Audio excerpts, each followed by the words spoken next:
The Syrian army has taken territory long held by Kurdish-led forces before declaring a ceasefire. The lightning offensive changes the balance of power in the country. Are there wider implications for Kurds in the region beyond Syria? This is Inside Story.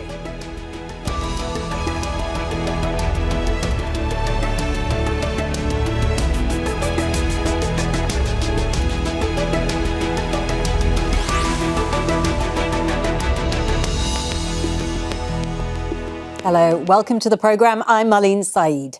In a matter of days, Syrian government forces have retaken vast areas in the north, long controlled by Kurdish-led fighters. President Ahmed al-Sharaa announced a ceasefire that includes the integration of the Kurdish-led Syrian Democratic Forces, the SDF, into the army. A special decree also guarantees the cultural, linguistic and civil rights of the Kurdish Syrians. The SDF's fortunes have changed since a decade ago, when it was backed by the US in the fight against ISIL. Now Washington supports the new government in Damascus, which toppled the Assad regime in late 2024. Kurdish populations elsewhere in the region and the countries in which they live are carefully following all these developments. So could there be wider implications beyond Syria's borders? What international support can Kurdish groups rely on? We'll speak to our guest shortly, but first, this report from Alexandra Byers. From Damascus to the Euphrates, there were scenes of celebration across Syria on Sunday after the announcement of a ceasefire agreement between the army and the Kurdish-led Syrian Democratic Forces. It ended nearly 2 weeks of battles in the north and east of the country. It is a battle and a victory for all Syrians. God willing, it will be a good beginning for reconstruction, development and rebuilding, and for Syria to put an end to the current state of division and move toward unity, progress and leadership. In a lightning offensive, the Syrian army pushed Kurdish fighters out of their strongholds in Aleppo, then Raqqa, regions that have been under SDF control for nearly a decade. We want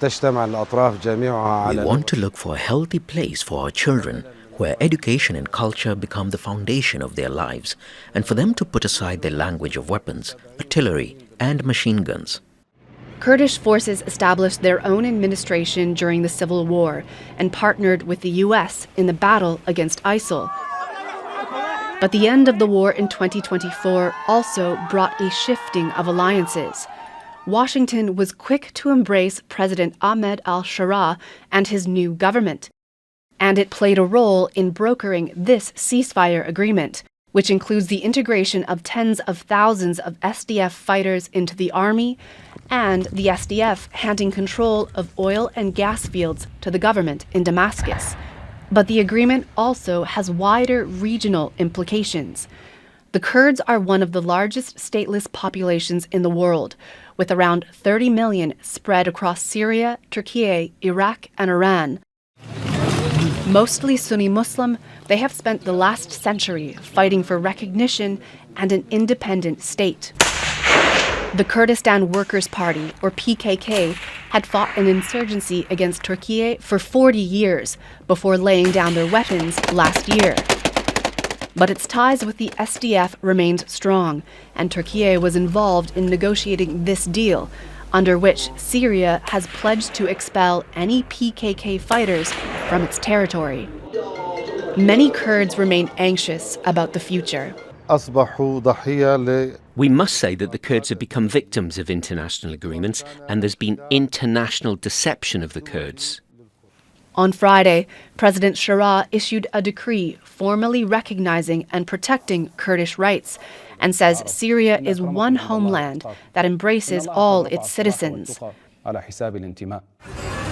Syrians are saying they want to close the door on years of conflict and embrace the chance to build a better and more peaceful country. Alexandra Byers, Al Jazeera for Inside Story.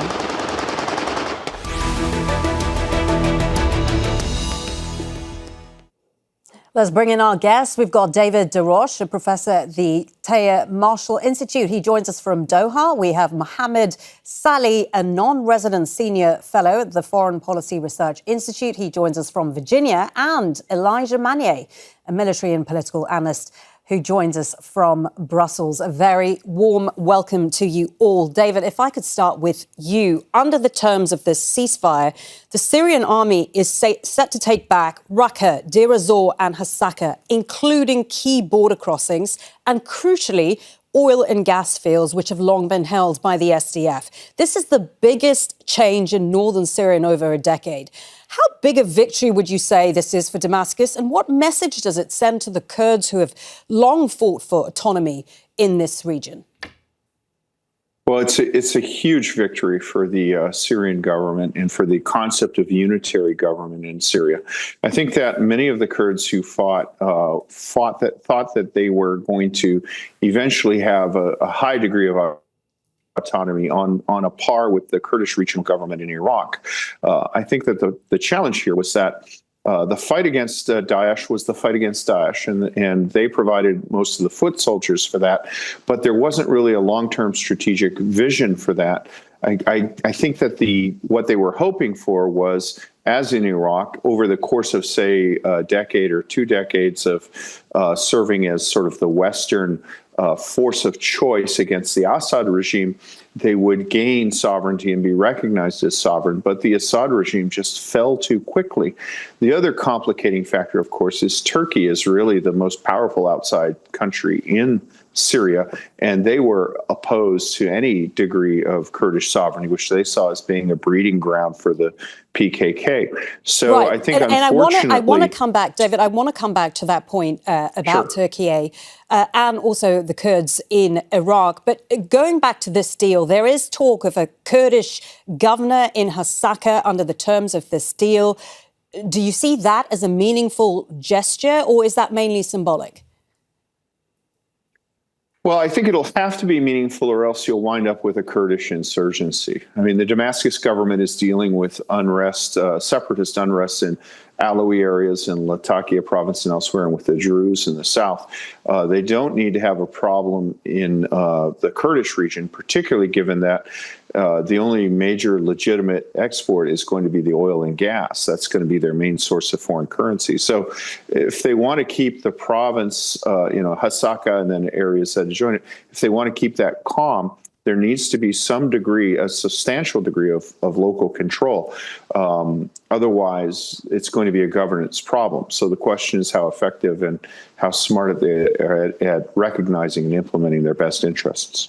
Elijah, if I could come to you, just a few weeks ago, we had the SDF rejecting a plan with shared control over this territory and the crossings.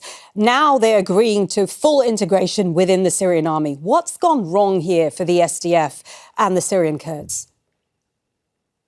Well, I think they did not realize that the movement of the forces of Damascus will not happen by the decision of President Sharaa, but it's a support, enjoying the support of the Americans in the first place. Therefore, the Americans are not really giving up on the Kurds, but it is happening what we have seen already with the Peshmerga in Iraq when Masoud Barzani wanted to declare the independence, and he failed because the Americans did not back him up. Now the government in Damascus is offering a unity of the country. Therefore, the Kurds are no longer in a position of privilege, giving something to the Americans that Damascus cannot offer. So they were a bit late in grasping this new reality that for the Americans to deal with Damascus is much better like they deal with Baghdad. And I made the comparison because they are a bit similar between Iraq, Kurdistan, and the Kurds of Syria. Therefore, for the Americans, it's much better to deal with the Syrian and give a possibility for the Syrian government to recover, in particular with the gas and oil and the food basket that exists in this third part of the country that was not under the control of the government forces. Therefore, the recovery of Syria is necessary, but not out of the American pockets or anybody else's pocket, but where the Syrians can contribute to recover and become more healthy than they are today, because they need to reconstruct the country, and for that they need $600-700 billion. This is why give Syria back the possibility to produce its own oil and gas will make people happy about having more electricity, relax about the gasoline and gas, and be able to produce and export, because Syria used to produce 400,000 barrels per day before 2010, and now they are 120, which is not enough for the local consumption. Okay, so if I can put that point to Mohammed Salih. Mohammed, has this deal come at the cost of the Syrian Kurds? Is this the end of Kurdish self-rule in Syria after the years spent fighting for autonomy? Absolutely. In many ways, yes. A lot of the Kurds on the ground and also across the region are really very furious and critical of this deal, of the current situation and what things have come down to in Syria at the moment. We should not really forget that what is happening in Syria is, that the SDF cannot really be only seen as a force representing its own. The SDF at the moment, the Syrian Democratic Forces, even though there are other Kurdish groups, but the SDF has come to champion and advocate for broader Kurdish rights within Syria. We have to remember also that Kurds have been really very, seriously marginalized, and they have been the target of state systematic discriminatory policies for nearly a century. So what we have at the moment is really far below the threshold of anything that the Kurds in Syria were hoping for. It's not in any way going to satisfy the Kurds, but we also have to be, realistic and understand that it is still a developing situation. Yes, it's very chaotic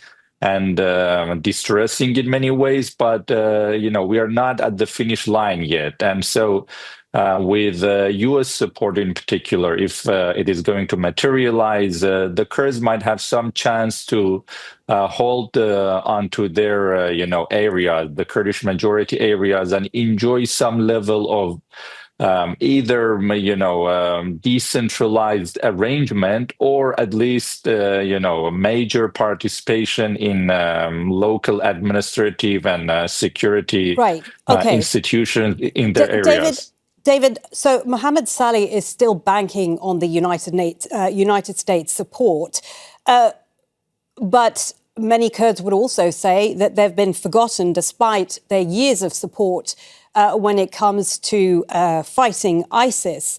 Can the Kurds still rely on the United States? Well, the question is, what can they rely on the United States for? So there was certainly the contribution of the Kurds was extremely critical and is recognized and is valuable. And a lot of Americans, I joke, but only half jokingly, that usually when we discuss Middle East policy in Washington, we say the Kurds, it's always prefaced by our friends, the Kurds. But this has long been an issue that has been unresolved, which is, first off, I would argue that we never really had a strategy for Syria in the long term. And secondly, in Trump's first term, his Secretary of Defense, Jim Mattis, resigned in protest over orders to evacuate Kurdish areas in the west of Syria.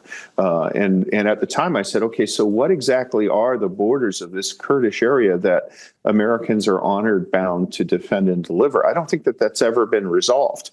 So what we basically have is sort of implicit or expected promises that I don't think were ever made explicit, and I think that or formalized. And then a developing situation in Syria where the government changed more rapidly than anybody could have foreseen, and strategically it just suits not just America's interests, but the interests of others to have an effective unitary Syrian state rather than a state that exports chaos, Daesh, and Captagon.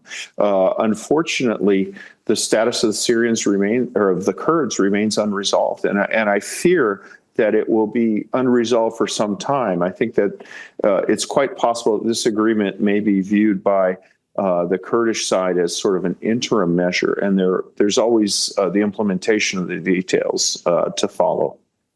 Mohammed, just to point to you, there is a well-known Kurdish saying, is there not, no friends but the mountains.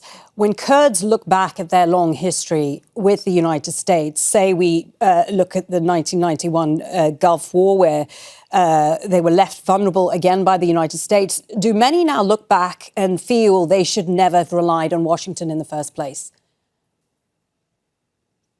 The fact of the matter is, that it's been a relationship full of ups and downs. Yes, there has been, some serious U.S. sort of reneging on, promises or expectations with regard to Kurds. That happened in 1975 in Iraq. That happened again in the aftermath of the Gulf War in 1991, as you mentioned. And it seems to be happening this time around. It also happened in 2017 in Iraqi Kurdistan after the independence, the unsuccessful independence referendum there.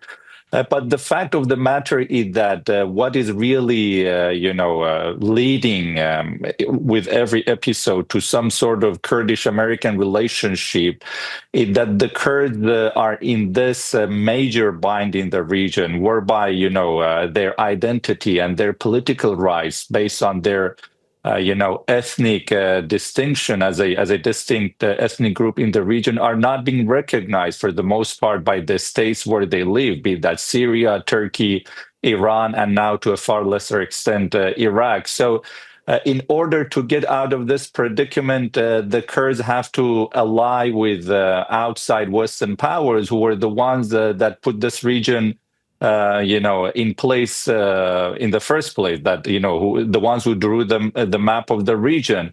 It is not something, that should be understood as coming at the expense of the neighboring communities and, ethnic and religious groups. But the fact of the matter is that for the Kurds to be able to transcend this colonially rooted predicament that they have been in for a century, that has led to ethnic cleansing, genocide, mass displacement, and being deprived of basic human rights, political rights. For that to happen, they would need to have powerful allies in the West, because the regional states do not really show any signs of flexibility and leniency in a way that would have Kurds actually see the benefits of cooperating and collaborating with these states. So, right. To put it in a nutshell, that is the tragic state of affairs in the region that has pushed the Kurds toward this kind of cooperation. And unfortunately, they've come to pay heavy prices for that. It seemed that, we are going to see the same in Syria, even though, as I said, it is still a developing situation. Right. But okay. There's still also strong relationship. If I could turn to David on this, we heard Mohammed there talking about the regional players and the importance in getting to this point. One of the biggest, of course, being Turkey. Ankara, who has long seen the SDF as a national security threat. How crucial do you think was Turkey's role here in pushing all sides to the point we're at today? Yeah, I think it was absolutely critical. And as we learn more information, as we do a historical analysis, I think we'll find that Turkey, which has been the strongest supporter of the unitary Syrian government that we see today, that they will probably have a much greater role than we suspect, perhaps providing equipment or military advice and training. I would not be surprised if that proves to be the case. They have long viewed the SDF. They only reluctantly allowed the SDF to defend Kobani from a Turkish base at the height at ISIS's high watermark when Daesh was on the verge of controlling the entire Syrian border with Turkey. That took extreme amounts of high-level American intervention to get the Turks to agree to that, and only reluctantly, and they have long opposed this organization, which is really kind of a coalition that does contain some elements that are PKK supporters. But, the unfortunate thing, we're used to having the United States being the top dog in every room, but we are not the top dog in Syria. It is Turkey. And I think that the will of Turkey in Syria at this point in history is much more likely to be exercised than the will of the United States, particularly when its goals are rather poorly defined. Elijah, I want to stay with Turkey, because this deal requires foreign SDF elements linked to the PKK, the Kurdistan Workers' Party, to leave Syria. So what does this mean then for the PKK and Kurds in Turkey? To seek an agreement with the Turkey, because the PKK cannot stay in Syria and work against the will of the Syrian government, because Syria wants the unity today and wants to absorb the Kurds as any other ethnic group in Syria. For the PKK, if they want to continue disagreeing, and some element will disagree because there are already Kurdish element in Syria that are against the deal, despite the announcement of Sharaa giving the Kurds all the right that they did not have in Syria for the last century almost. So the PKK have nowhere else to go. There are some Kurdish elements against the government in Iraq and Iran that are in Kurdistan in the mountains. As you rightly said, the only friend of the Kurds are the mountains. They back to the same say over and over again. But the PKK will continue as a clandestine operation if they want to challenge Turkey and they want to continue rejecting the deal in Iraq and in Syria. One thing we should say now, it is obvious that Rojava, the Kurdish state in different countries altogether around the borders, has been frozen now for a very long time. There is no place for a Kurdish state for the near or medium future. Mohammed, can I ask you, do you agree with what Elijah is saying? What is the future now for a Kurdish state in the region? Well, we have to be mindful that the Kurds in several of the countries in the region have never really asked for an independent Kurdish state. What they have asked for has been, some sort of a decentralized or federalized arrangement within the boundaries of the sovereign states that currently exist. The only, attempt at achieving independence was in Iraq in 2017 through a peaceful referendum. And it did not materialize, again, due to the convergence of the regional and international opposition to that matter. I think in the case of Rojava and Syria and the Syrian Kurds in general, we have to be really careful and avoid labeling the tendencies of the political forces there as separatists. They are not separatist forces, including the SDF. They have been seeking all along some form of a decentralized formula or arrangement within the boundaries of the Syrian state. That is still their objective, and hopefully, given some of the flexibility that President Sharaa has shown recently, even though, again, it is not up to the level of expectation of the Kurds across the country, there would be some room if all sides are going to treat this with more flexibility and understanding. And the U.S. should also really recognize that there is a very important interest and urgency in maintaining both security and civil peace in northeast Syria. Otherwise, it is going to reflect very poorly and adversely on the counter-ISIS strategy. We have already seen scenes of prisons holding ISIS prisoners being, attacked by forces, which is not clear if it's government-affiliated forces or, tribal militias on the ground. So the stakes are really very high. This is a highly convoluted and complex situation. And it is in the interest of all sides, that it is being settled amicably and that there is a recognition of the political rights of the Kurds in Syria for a medium-term and long-term stability of the country. Okay.